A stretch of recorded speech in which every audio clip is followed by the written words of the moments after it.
학교 선생님이 선생님답지 않고 제대로 교육하지 못한다고 학교 친구들이 못된 친구들이 좀 많아서 학교 생활이 재미가 없다고 학교를 그냥 그만두는 게 맞습니까? 아니, 학교가 제대로 못 돌아가니까 학교 역할을 못하니까 저런 학교가 필요 없으니까 다 학교를 없애버리는 게 낫겠습니까? 학교가 마음에 들지 않고 친구들이 마음에 들지 않는다고 학교를 떠나버리면 잃는 게 너무 많습니다. 학교에는 공부만 가르치는 게 아닙니다. 인생도 배우는 겁니다. 사회생활도 배우는 겁니다. 그리고 조직도 배우는 겁니다. 선생님을 통해서 지식과 지혜를 배우기도 하지만 예의도 배웁니다. 우리 친구들을 통해서 어떻게 함께 사람들이 살아가야 되는지를 배웁니다. 상대방을 배려하는 것도 배우고 돕는 것도 배우고 함께하는 것도 배우는 겁니다. 그런데 그 중에 어떤 못된 친구 하나 있다고 그게 거슬린다고 그냥 학교를 그냥 다 때려치우고 떠나버리면 되겠냐는 거예요. 오늘 38장에는 지난 37장에 요셉이 이집트로 노예로 팔려가는 장면으로 끝이 나고 39장에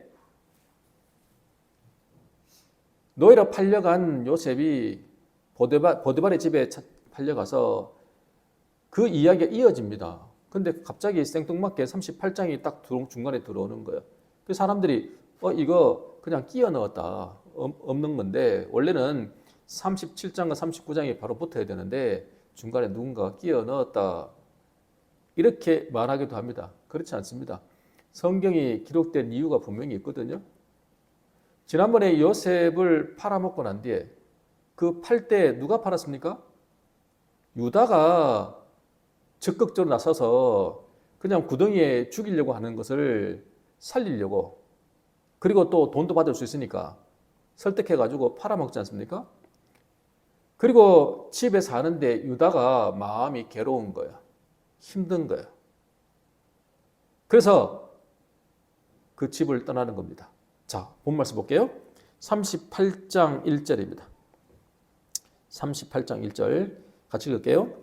그 후에 유다가 자기 형제들로부터 떠나 내려가서 아둘람 사람 히라와 가까이 하니라. 아멘.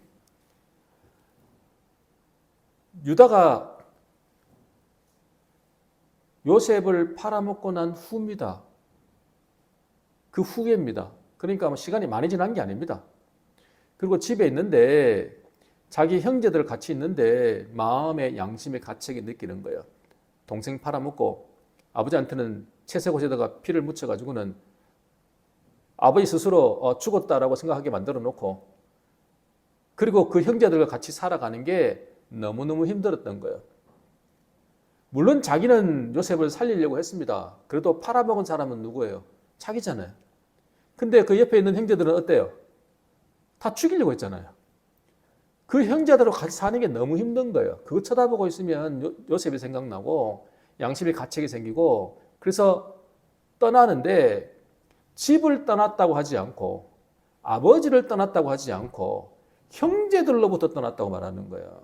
그 이유가 왜 이렇게 말하냐는 거야. 보통 같으면 집을 떠났다, 아버지로부터 떠났다 이렇게 말해 봤거든요. 근데 형제로부터 떠났다라는 거예요. 그렇게 형제들에 대한 너무 힘든 게 있었다는 얘기예요.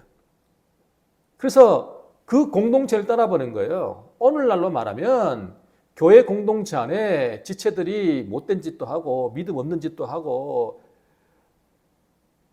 이기적이고 그리스도 사랑은커녕 세상 사람보다 더 못한 짓을 하고 있으니까 교회를 떠나버리는 거예요. 교회를 안 다니는 거죠. 그런 사람 많잖아요. 그죠? 교회를 왜 안 다니세요? 그러면 내가 교회 갔더니만 세상 사람보다 더 못해요. 더 못됐어요. 더 많이 싸워요. 그런 교회를 내가 왜 다녀요? 그러면서 교회를 떠나버리는 거예요. 누구 때문에? 목사님 때문에, 사모님 때문에, 장로님 때문에, 집사님 때문에 그랬다고 말하거든요. 그래서 어디로 갔어요? 아둘람 사람 히라에 갔어요. 세상 사람에 간 거예요. 세상에서 친구를 사귄 겁니다. 그에게 가까이 갔다고 해요. 가까이 했다는 말은 이걸 원문 직역하면 돌이켜 나아갔다 이 말입니다. 돌이켰다는 얘기야. 아무리 형들이 잔인하고 아무리 못됐어도 하나님의 선택받은 공동체 야곱의 가족 그 가정에서 떠나버린 거거든요. 교회 공동체를 떠나버린 거거든요. 그리고 어디로 갔어요? 세상 친구 히라가 훨씬 괜찮은 거예요. 의리도 있고 내하고 코드도 맞고 거기 가가지고 그 같이 사는 거예요. 어떻게 했다고요? 돌이켰다라는 거예요. 그러니까 아예 교회를 떠나고 어디로 간 거예요? 세상으로 가버린 거예요. 그 이야기입니다 지금. 그리고 그렇게 사니까 어떤 일이 벌어져요? 그렇게 사니까 거기에서 한 여자를 보는데 가난한 여자를 보고 마음이 들어가지고 그냥 결혼해서 살아버리는 겁니다. 그때 유다의 나이가 몇 살이냐면요. 요셉이 17살에 팔려갔으니까 유다의 나이는 한 20살, 21살 정도 됩니다. 21살밖에 안 된 젊은 자기 아버지에 비하면 훨씬 빨리 결혼하는 거예요. 그것도 그냥 이성의 눈에 빨리 눈이 떠가지고 그냥 자기의 감정대로 아 여자 괜찮네 그리고는 데리고 살아버린 거예요. 그리고 아들을 3명을 낳습니다. 지금 한번 보세요. 교회 공동체를 떠나버리고 그리고 세상의 친구와 사귀면서 이제는 동물적 본능으로 여자를 보려고 그리고 아이를 3명을 낳습니다. 지금 이 가는 가정을 보라고요. 그리고 첫 번째 아들이 엘, 두 번째 아들이 오난, 세 번째 아들이 셀라입니다. 3아들을 낳는데 셀라를 낳았을 때에 이 유다가 거주했던 곳이 어디냐 그러면 거십이라는 거예요. 거십이라는 이 도시는 이름의 뜻이 뭐냐 하니까 거짓, 잘못 이런 뜻입니다. 그러니까 이게 이 도시를 뭐라고 불렀냐니까 거짓말의 도시, 거짓의 도시 이렇게 불렀단 말이에요. 그리고 이름 자체부터 문제가 있죠. 거짓된 도시 그리고 잘못된 도시에 살고 있다는 이야기를 여기서 딱 보여주는 거예요. 자, 이렇게 살아가는 이 유다의 모습을 그림을 딱 그려줘요. 자, 이제 성경은 37장부터는 요셉이 중심이 되고 39장부터는 요셉의 이야기가 계속 펼쳐집니다. 근데 왜 38장을 탁 끼워 넣냐 이 말이에요. 모든 이야기의 중심은 앞으로는 야곱이 아니라 요셉을 중심으로 해서 이야기가 흘러가는데 왜 요셉을 이야기에 유다를 집어넣느냐? 분명히 이유가 있다는 얘기죠. 분명히 겉으로는 요셉이 중심입니다. 근데 성경의 역사를 우리는 보면은 창세기부터 흘러가는 역사를 보면은 신약 성경까지 이어가다가 하다 보면은 누가 중심입니까? 요셉입니까? 유다입니까? 유다입니다. 자, 꿈을 누가 꿨습니까? 요셉이 꿈을 꿨습니다. 자, 형들의 단들이 요셉의 단을 둘러싸고 절을 합니다. 그래서 형들이 뭐 화가 나가지고 막 소리치잖아요. 고함을 지르잖아요. 야, 네가 우리의 왕이 되겠느냐? 우리를 다스리겠냐? 그렇게 막 화를 냈지 않습니까? 근데 그게 실제로 나중에 이집트에 가서 이루어졌단 말이에요. 아니, 형들이 다 절을 하고 말입니다. 그리고 노예의 수준에서 거의 왕을 쳐다보듯이 그렇게 섬겼다 이 말이에요. 자, 근데 결과적으로 요셉의 꿈이 완전히 이루어진 겁니까? 분명히 꿈이 이루어진 건 맞습니다. 그렇지만 그 꿈이 완전히 이루어졌냐는 거예요. 절은 한 건 맞지만 요셉이 왕이 됐냐고요. 나중에 창세기 49장에 야곱이 축복을 할 때 누구를 왕으로 선택한지 아십니까? 허리에서 누가 왕이 나온다 그래요? 유다입니다, 여러분. 유다가 왕의 후손을 낳는 겁니다. 아브라함에게 분명히 말씀하셨어요, 하나님께서. 네 후손에 여러 왕들이 나올 거라고. 그 여러 왕들이 나오는데 누구를 통해서? 유다를 통해서 나온다라는 거예요. 실제로 그 꿈이 누구를 통해서 이루어지냐 그러면 오히려 유다가 왕이 되어서 실제로 다스리는 자가 되는 겁니다. 외형상으로는 요셉이 중심이 되어서 모든 이야기가 흘러가지만 그 이면에는 유다가 실제로 형제들의 리더였고 형제들을 설득하고 아버지를 설득하고 요셉을 설득하고 감동시키고 그런 존재로 중간중간에 나오는 것입니다. 하나님 선택한 그 유다. 요셉은 분명히 루벤이 야곱의 첫 비라를 범하고 그리고 장자의 지위를 상실했습니다. 그는 사실 아버지의 첩을 취했다는 이야기는 이거는 아버지에 대한 도전입니다. 그리고 자기가 장자권을 확실히 확보하겠다는 그런 아주 반역적인 행위입니다. 그래서 그는 장자의 명분을 얻을 수가 없었습니다. 그 장자의 명목상 장자가 누구한테 가느냐? 2배의 몫을 받은 요셉에게 갑니다. 그렇지만 하나님을 표현하고 나타내는 제사장으로서는 레이가 그 역할을 감당하고 하나님을 대표하는 왕으로서는 유다가 그 장자의 명분을 이어가는 것입니다. 그래서 요셉 한 명으로 보이지만 사실은 요셉이 아니라 유다가 실제적인 장자라는 것을 38장에 집어넣고 보라는 겁니다. 성경을 볼 때.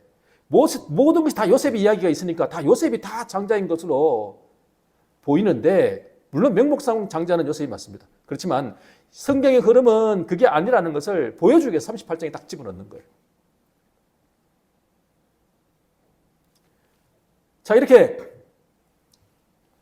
하나님께서는 유다를 통해 가지고 예수 그리스도가 나시고 그 계보를 이어가겠다고 결정을 하시고 선택하셨는데 근데 그 유다가 오늘 38장에 보면은 긍정적 이야기를 쓴 게 아니거든요. 유다의 부정적인 이야기를 쓰고 있다고요.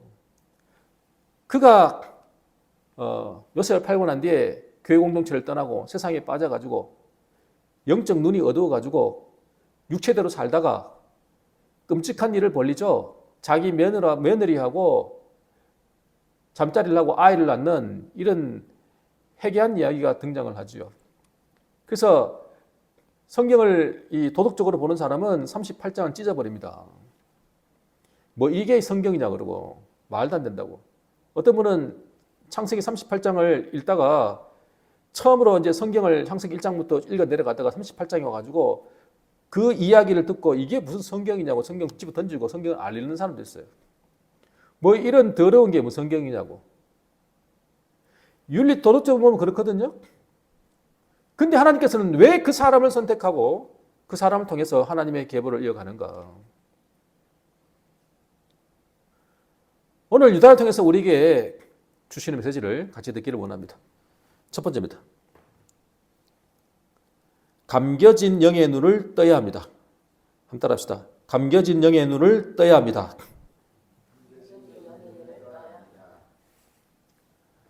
일단은 아브라함과 이삭과 야곱이 아내를 얻었던 것과 같이 아내를 얻지 않았습니다. 그냥 가나안에 가서 살다가 괜찮은 여자가 있으니까 그냥 아내를 얻었습니다. 근데 그 여자 이름이 나오지 않고 아버지 이름은 나옵니다. 수아의 딸이라는 거예요. 아니 이 딸이 중요했으면 딸 이름을 쓰지 아버지 이름만 쓰잖아요. 지금. 그러니까 성경은 이 딸은 중요하지가 않은 거예요. 그러니까 제대로 된 여자가 아니라는 얘기입니다. 자, 아내는 자기가 그렇게 얻었습니다. 근데 큰아들 장자 엘의 아내 며느리는 자기가 선택합니다. 예전에 아브라함이 했던 것처럼 시아버지가 며느리를 골려옵니다. 선택해가지고 데려와가지고는 엘과 결혼을 시켜서 한 부부로 만듭니다.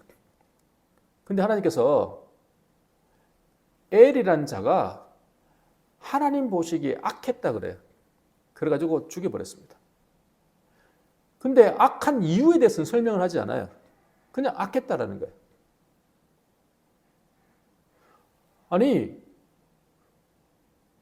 뭐 그렇게 악해가지고 하나님이 죽일 만큼 악했냐는 거예요.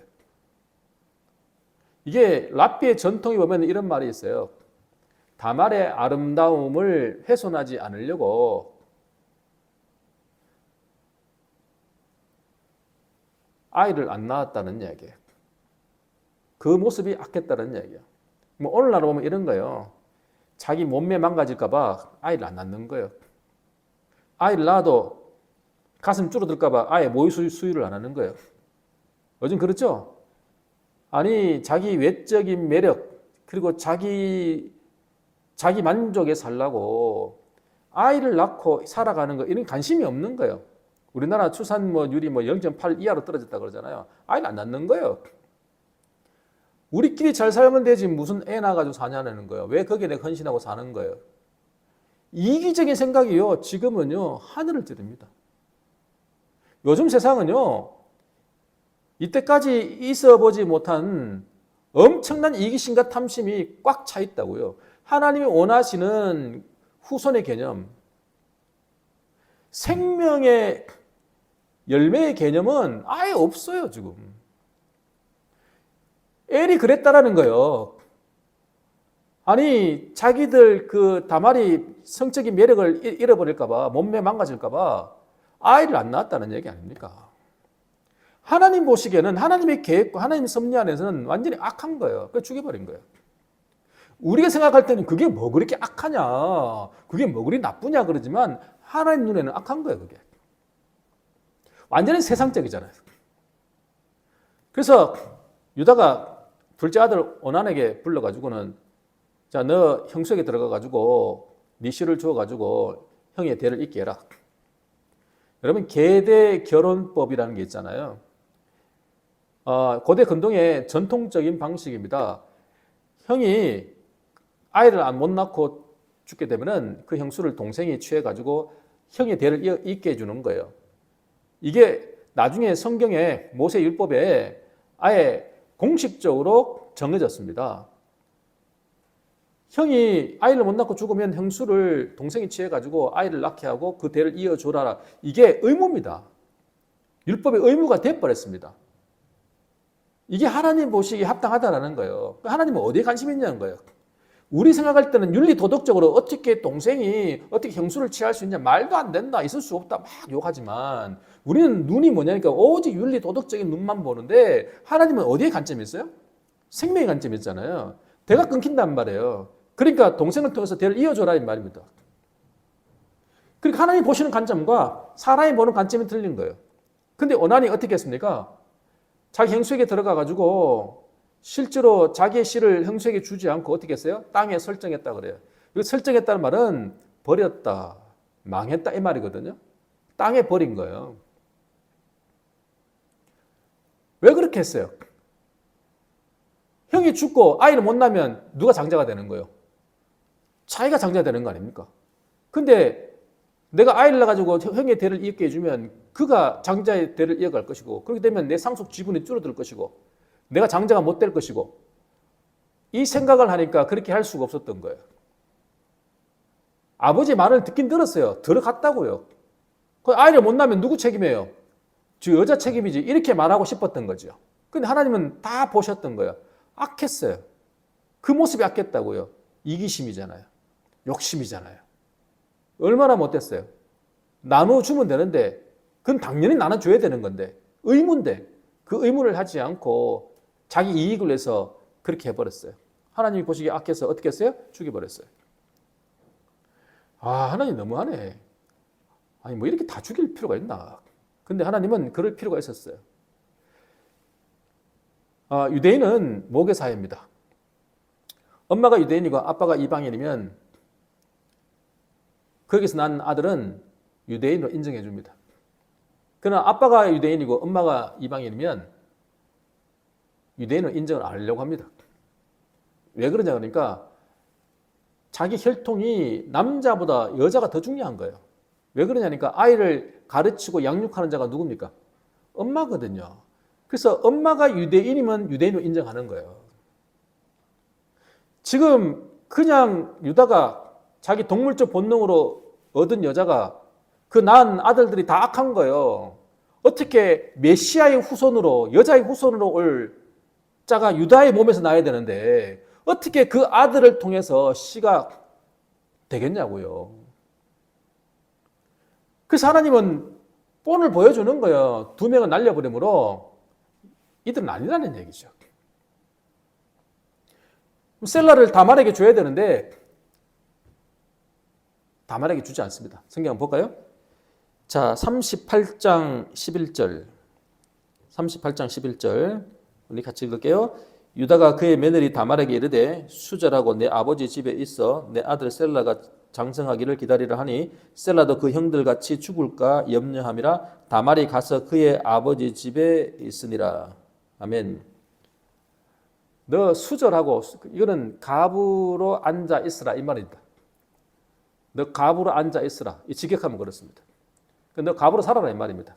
네 친정가 가지고 살아라. 언제까지? 셀라가 장성할 때까지, 클 때까지. 근데 그렇게 한 이유가 뭐냐니까 셀라도 그 형들과 같이 죽을까 염려함이라. 셀라가 염려했다는 거예요. 근데 이거를 직역하면 이렇습니다. 셀라가 나도 형들처럼 죽을 거라고 말했다 이 말입니다. 아버지가 셀라가 자기한테 와가지고 이야기하는 거죠. 아버지 나도 저 형들같이 죽게 됐어요. 이렇게 말하는 거야. 그걸 듣고 아버지가 걱정이 되는 거죠. 아, 우리 셀라를 주면 셀라 자도 죽겠구나 이렇게 생각한 거예요. 지금 여기서 완전히 판단 미스죠. 지금 유다나 셀라는 다 어떻게 생각했어요? 누구 때문에 우리 형들이 죽은 거예요? 아들 둘이 누구 때문에 죽은 거예요? 다말 때문에 죽은 거예요. 여러분 그런 말 많이 들었죠? 저 여자가 우리 아들 다 잡아먹었다. 그러니까 다말이 내 아들들을 잡아먹은 거예요. 실제로는요. 그들이 여호와 보시기에 악했기 때문에 악한 생각을 가지고 있었기 때문에 죽여버렸는데 엘이 왜 죽었는지를 유다가 알았으면 원한을 불러가지고 너 하나님 보실 때 이건 악한 짓이야? 너 이렇게 하면 안 돼? 그러니까 너 이렇게 해. 경고를 했을 거예요. 모르니까. 왜 죽은지도 모르니까. 결국은 원한도 악하니까 다 죽어버리는 거예요. 유다가 영의 눈이 어두워진 겁니다. 어두워지니까 도대체 왜 죽은지도 모르고 아니 다말이 뭘 잘못했습니까? 애꿎은 다말만 생고생 시키는 겁니다. 너 갑으로 살아라? 갑으로 살려면요 그냥 사는 게 아니에요. 갑 옷을 입고 사는 거예요. 돌아다니기도 다 갑으로 보이는 거예요. 그 인생이 얼마나 힘듭니까? 그리고 셀라가 자랄 때까지 기다리라 그래놓고는 다 자라고 세월이 지난데도 셀라를 주지 않습니다. 자, 성경 보겠습니다. 38장 12절 같이 읽을게요. 얼마 후에 유다의 아내 수아의 딸이 죽은지라 유다가 위로를 받은 후에 그의 친구 아둘람 사람 히라와 함께 딥나로 올라가서 자기의 양털 깎는 자에게 이르렀더니 아멘. 얼마 후에 이 말은요 그냥 며칠 후가 아니고요 여러 날이 지난 후에 이 말입니다. 많은 날이 지난 거예요. 많은 세월이 지났다는 거예요. 셀라는 벌써 훨씬 커버렸다는 거예요. 그런데도 여전히 유다는 셀라를 다말에게 주지 않았습니다. 대를 이어야 될 일을 안 했다는 거예요. 하나님의 관심과 상관이 없는 거예요. 그때 어떤 일이 벌어지냐니까 유다의 아내가 죽었습니다. 그래서 장례를 치렀습니다. 위로를 받았다는 이야기는 장례식 후 애도하는 시간을 말합니다. 보통 유명한 사람들은 한 30일에서 70일까지 장례식에 치르고 애도 기간을 가졌답니다. 근데 보통 일반 사람은 7일 정도 가진답니다. 우리나라는 보통 그 3일장 하잖아요. 근데 애도 기간은 한 7일입니다. 한 일주일 지났다는 거예요. 아내가 죽고 일주일쯤 지났을 때에 그때 딥나로 갑니다. 그때 양털 깎는 행사가 있었다고요. 양털 깎는 행사는 유대인들에게 목축하는 자들에게 가장 큰 행사입니다. 그래서 꼭 뭐 추수와 같기 때문에 그때 잔치를 벌리죠. 양털 깎는 행사를 해가지고 그리고 떡과 술과 고기를 같이 먹으면서 같이 뭐 즐기고 그런 축제를 벌리는 그 기간에 자기 아내가 죽고 그 애도 기간이 끝나고 딥나로 히라와 같이 친구와 같이 올라가는 겁니다. 그 이야기를 누가 듣냐니까 며느리가 듣습니다. 며느리가 어디에 살고 있냐니까 딥나에 살고 있습니다. 지금 유다는요 딥나에 자기 며느리 다말이 있다는 것도 모릅니다. 기억도 못하고 그냥 가는 겁니다. 그 이야기를 듣고 이 다말이 어떻게 하냐니까 가부의 옷을 벗고 너울을 쓰고 긴 천을 온몸을 휘감고 그리고는 에나임 문 옆에 길가에 딱 앉아 있습니다. 너울은 결혼식 할 때 씁니다. 면사포 쓰고 자기 얼굴을 가리고 그 너울을 벗겨서 처음으로 맞이하는 그 사람이 자기의 신랑이 되고 자기의 머리가 되는 겁니다. 그래서 너울을 한 번 쓰는 거죠. 근데 통상적으로는 너울을 쓰지 않아요. 누가 쓰냐니까 자기네 얼굴을 감추기 위해서 너울을 쓰고 온몸을 천으로 휘감아가지고 자기 몸을 감추고 길가에 앉아 있으면 통상적으로 몸파는 매춘부로 이겼단 말이에요. 그러니까 스스로 창녀가 된 거예요. 그리고 길가에 앉아 있습니다. 그때 자기 시아버지 유다가 오는데 기분 좋습니다. 축제를 벌릴 때 아닙니까? 자, 슬픈 일이 애도 기간이 끝난 직후입니다. 이제 아내 죽은 지 일주일밖에 안 됐어요. 근데 축제 잔치가 있으니까 거기서 술도 한잔 먹을 것이고 그리고 뭐 이제 흥도 오를 것이고 그 행사 때 보면 남녀가 눈 맞을기가 딱 좋은 시기예요. 그래 기분 좋고 알딸딸하면서 이제 걸어가는 겁니다. 근데 한 요염한 여자가 딱 길가에 앉아 있습니다. 창녀죠. 자, 여러분 같으면 아내 죽은 지 일주일밖에 안 됐고 애도 기간 지난 지가 얼마 안 됐어요. 아무리 술 한잔 알딸딸 해도 지나가다가 창녀가 있으면 그 창녀한테 가야 돼요. 그냥 지나가야 돼요.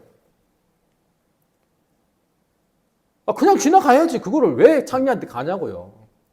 다말이 일로 오세요. 하룻밤만 자세요. 이렇게 안 했어요.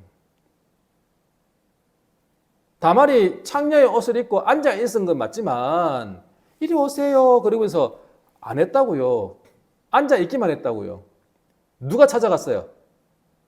알딸딸하니까 유다가 찾아간 거예요. 그리고는 나로 하여금 네 몸에 들어가게 하라. 네 몸을 허락하란 말입니다. 아니, 여러분 한번 생각해 보세요. 유다가 지금 어느 정도 상태인가? 영적 상태가 어떤 상태인가를 확실히 보여주는 거예요. 그러니까 이 다말이 나한테 담보물로 뭐 줄 거냐? 그러니까 뭐 좀 좋겠냐? 담보물 아니고 나한테 화대로 뭘 줄 거냐? 염소 새끼를 주겠다. 근데 내가 지금 염소 새끼가 지금 없다. 지금 뭐 갑자기 일어난 거잖아요. 갑자기 즉흥적으로 그 여자를 취하고 싶은 생각이 들어서 그럼 돈은 없고 그러니까 내가 내 양떼에서 염소 새끼 줄 테니까 외상으로 하자는 거예요. 외상으로. 그 여자가 뭐 믿고 외상으로 하냐는 거예요. 담보물 내놔라. 그럼 담보물 뭐 줄까? 당신의 도장과 그 끈과 지팡이를 주시오. 도장은 중요합니다. 도장은요 자신의 신분과 권한을 상징하기 때문에 그 도장에다 끈을 매가지고 목걸이를 하고 다녔다고요. 그러니까 그 도장하고 끈하고 지팡이는요 목 취급하는 사람에는 절대적으로 필요하고요. 길을 걸을 때도요 필수적인 겁니다. 그리고 특별히 어떤 의미가 있냐니까 족장의 의미입니다. 족장을 대표하는 거예요. 그러니까 이 지팡이는 나중에 왕권을 의미하기도 하잖아요. 그러니까 그 사람에게 있어서 유다의 신분을 나타내는 엄청나게 중요한 물건이 뭐냐니까 도장이고 그리고 지팡이라고요. 그걸 달라는 거예요. 그러면 이 여자는 뭘 믿고 그거 몇 개 놓느냐고요. 아니 어디 상점에 가서 만난 것도 아니고 길가에서 만났는데 다음에 어디서 만나냐고요. 너 어디서 영업하냐? 네 영업 장소가 어딘데? 길가에 길가. 어디 가서 찾느냐고요, 그거를. 근데 그 중요한 물건을 맡기고 들어갑니다. 아니, 그렇게 중요한 걸 주고 그 여자에게 들어갈 정도로 몸이 달아올랐다는 이야기입니다. 유다가. 이거를 적나라하게 성경에 보여주는 거예요. 유다의 영적 상태를요. 제가 오늘 설교 시작하면서도 쭉 이야기했죠. 유다가 어땠느냐. 공동체를 떠나면서부터 문제가 생기기 시작하는 거예요. 여러분, 아무리 교회가 싫어도요. 아무리 교회가 믿음이 없고 못된 짓을 많이 한다 할지라도 그 공동체를 떠나가지고 세상에 가서 그래, 세상 사람이 더 나아. 이렇게 말하면서 살면 나에게 영적인 유익이 있느냐 이 말입니다. 완전히 망가지는 거예요. 영의 눈이 감겨져서 이 정도까지 가버렸다는 거예요. 자, 유다를 우리는 뭘 배웁니까? 우리는 육체대로 사는 것을 끝내야 됩니다. 그리고 감겨진 눈이 떠져야 돼요. 그렇지 않으면 이렇게 갈 때까지 가버리는 겁니다. 여러분이 자꾸 나도 모르게 세상으로 쫓아가면 일단 스톱하시고요. 하나님께 돌이키십시오. 돌이켜 사는 것입니다. 할렐루야. 마지막 두 번째입니다. 옳음이 아니라 의로워야 합니다. 한번 따라합시다. 옳음이 아니라 의로워야 합니다.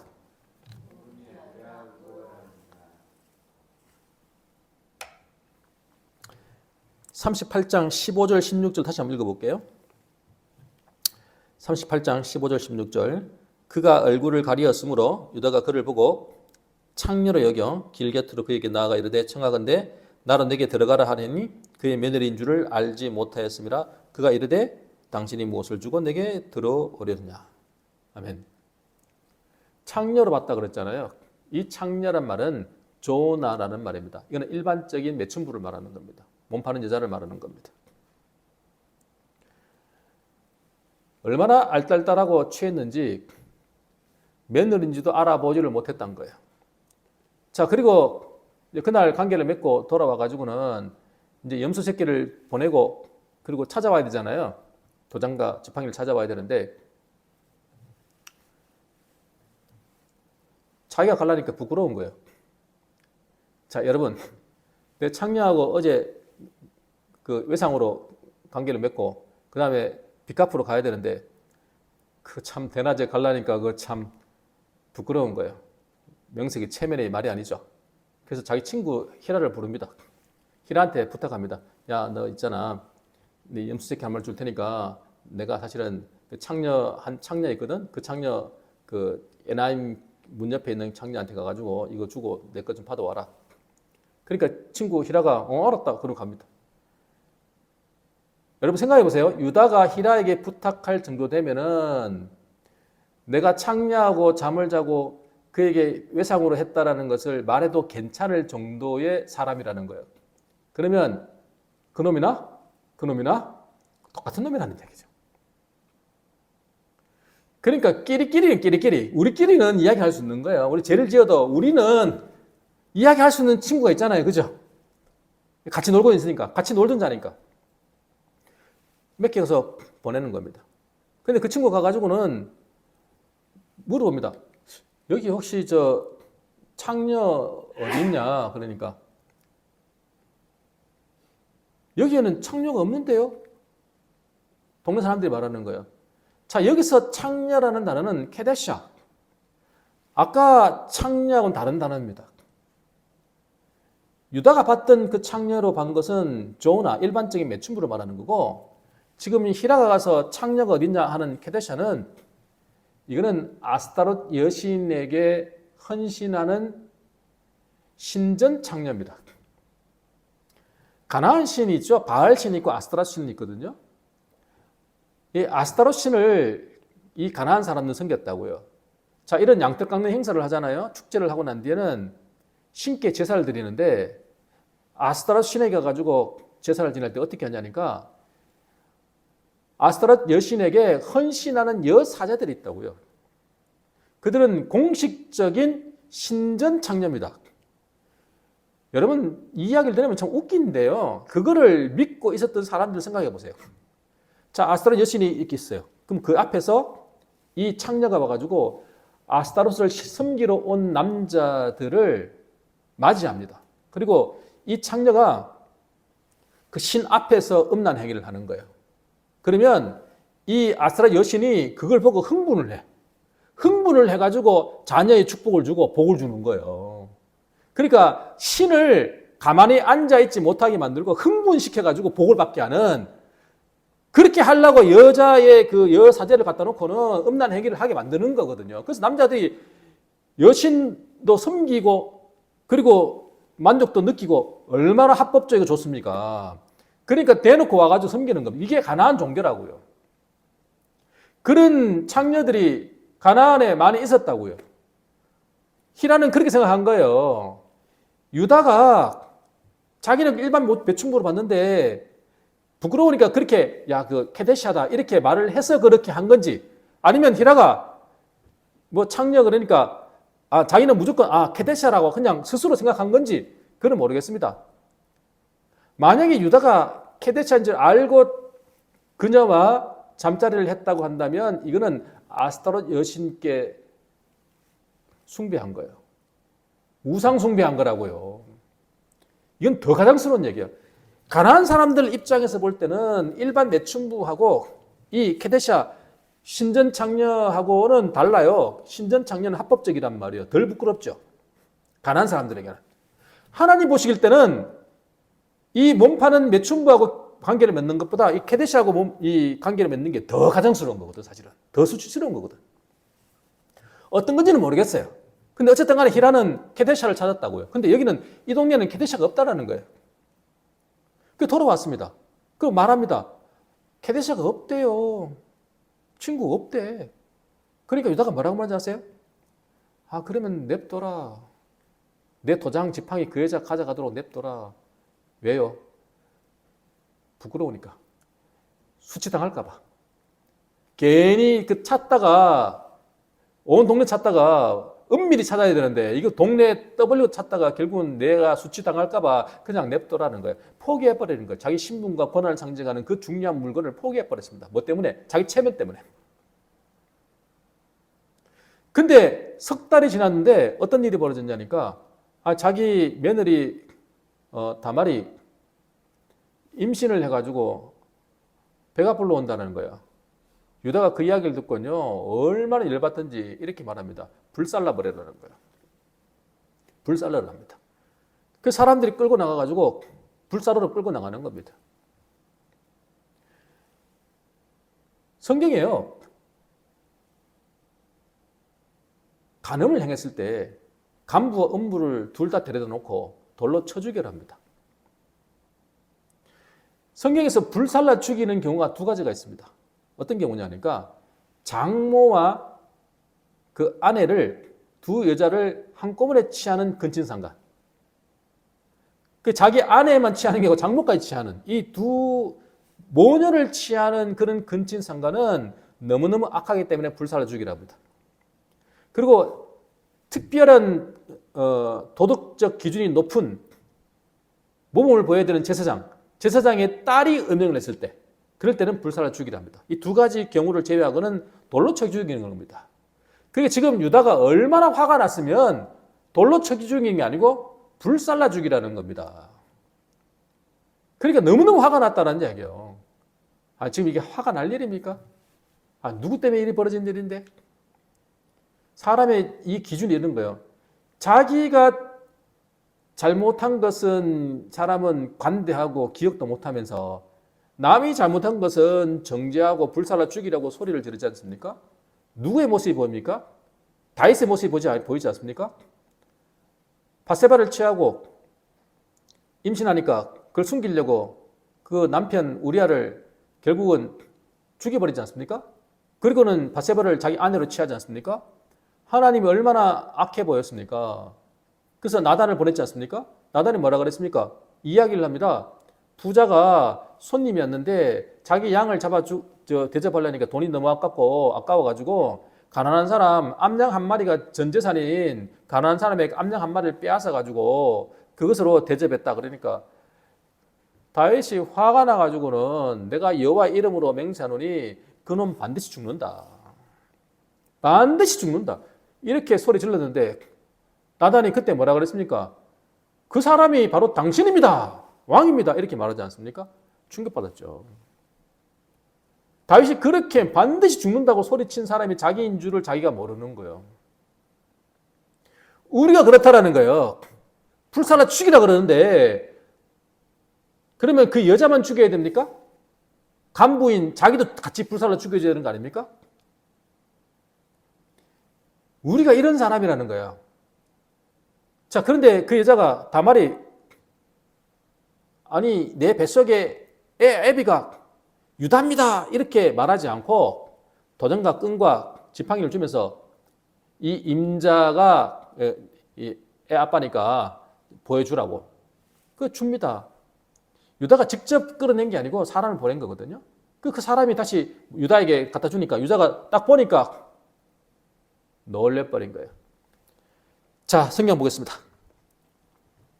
38장 26절입니다. 38장 26절 우리 같이 읽게요. 유다가 그것들을 알아보고 이르되 그는 나보다 옳도다. 내가 그를 내 아들 셀라에게 주지 아니하였음이로다 하고 다시는 그를 가까이 하지 아니하였더라. 아멘.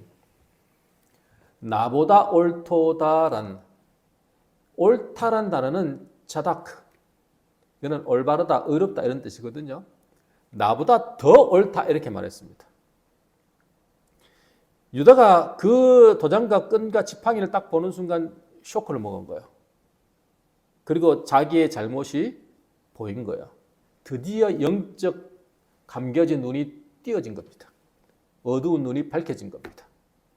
더 옳다 이렇게 말하는 거예요. 뭐가 옳느냐고요. 자, 한번 보십시다.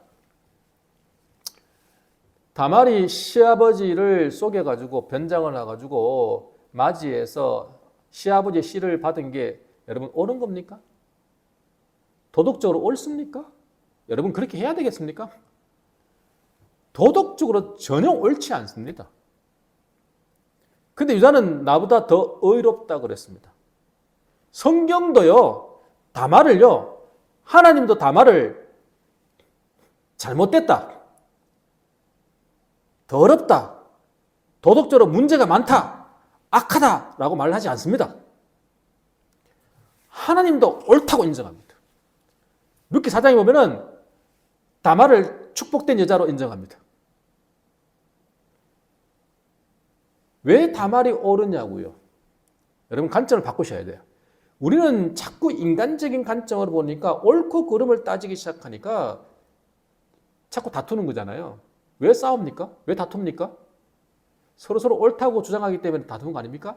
선악과를 따먹고 사람들은 죄가 들어오면서부터 선악을 알게 되는 거예요. 옳고 그름을 알게 되는 거예요. 그래서 날마다 뭐만 따지는 거예요? 옳다 그러다 이게 맞다 틀렸다 이게 도덕적으로 맞냐 아니냐 여기에 관점이 생겨버리는 거예요. 이거는 전부 다 타락한 결과예요. 타락한 결과. 우리가 자꾸 옳고 그름을 따지고 보는 기준이 생긴 이유가 뭐냐니까 죄의 결과라고요. 하나님은 생명나무의 원칙으로 살기를 원해요. 생명나무 실과를 따먹고 생명의 관점에서 보라는 거예요. 하나님의 관점에서 보라는 거예요. 지금 이 여자는 지금 뭘 상징하는가를 보십시오. 다말이 남자를 원해서 정력으로 창녀로 변장해가지고 갔습니까? 아니잖아요. 유다는 대번에 그걸 알은 거예요. 처음에는 어떻게 생각했냐니까 이것이 남자가 그리 그리웠냐? 내가 분명히 갑으로 살라 그러지 않았어? 근데 아이를 배? 이런 나쁜 년 그리고는 불살라 이렇게 한 거거든요. 지금요. 근데 깨달은 거예요. 나보다 옳다. 여기서 옳다는 단어는요 어떤 의미가 있냐면은 관계 속에서 의무를 다하는 것이 옳은 거예요. 남편과 아내가 있으면 남편이 부부 관계 속에서 남편의 의무를 다하는 게 뭐예요? 그게 옳은 거란 거예요. 아내가 남편과의 관계 속에서 남편에게 그 자기 의무를 다하는 게 뭐예요? 그게 옳은 거라는 거예요. 하나님과 우리의 관계 속에서 하나님께 우리의 의무를 다하는 게 그게 옳은 거라는 거예요. 근데 우리 힘으로 하나님의 의를 이룰 수가 없으니까 예수 그리스도의 은혜로 나아갈 때에 하나님이 원하시는 그 일들을, 그 의무를 우리가 감당해낼 수 있는 거거든요. 그래서 어렵다고 하는 거예요. 이 다말은요, 자기의 의무가 뭐냐 그러니까 남편의 대를 이어가는 게 자기 의무였어요. 근데 자기의 힘으로는 안 되는 거예요. 시아버지가 주지 않으면 모든 권세가 누구한테니까 시아버지에게 있는 거예요. 셀라가 오고 싶어도 못 와요. 유다가 보내줘야 오는 거예요. 유다가 보내줄 생각이 없으니 자기는 남편의 대를 이어갈 수가 없는 거예요. 자기는 남편에게 그 의무를 다해야 되거든요. 그리고 하나님은 어디에 관심이 있다고요?